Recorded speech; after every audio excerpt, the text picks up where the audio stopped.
По изградба на главните чипови и поставување на столбовите кои се носители на конструкцијата на мостот, градежна механизација на конзорциумот Фресине Гранит започна со поставувањето на главните носачи на мостот на река Брегалница, кој што страдаше во поплавите во февруари 2015. Од понеделник се започна со поставување на бетонската плоча и асфалтирањето на мостот. Потоа ќе следи поставување на метална ограда од двете страни на мостот, како и одбележување на сигнализацијата пред и околу мостот. Еве пред неколку дена се започна со поставување на главните носачи на поставената конструкција од мостот, потоа предстои поставување на плоча и сето тоа очекуваме дека до крајот на месец август ќе биде реализирано, така да јас се надевам дека навистина во текот на месец септември, почетокот или средината ќе почнеме и со користење на овој мост.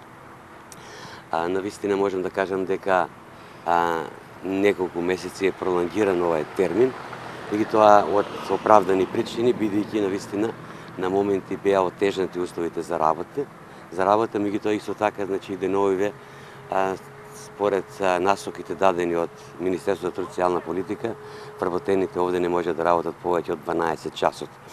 Така да, навистина тоа одзема по неколку дена, меѓутоа сепак очекувам дека до крајот на месец август и таму некаде почетокот или средината на месец септември да почнеме значи да се движиме по овој мост.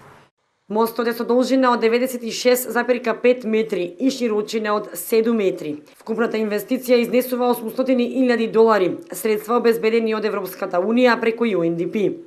Носители на активностите за изградба на мостот, кој ќе ја поврзува општина Зрновци со Кочани, се Министерството за транспорт и врски, Министерството за земјоделство, шумарство и водостопанство и општина Зрновци.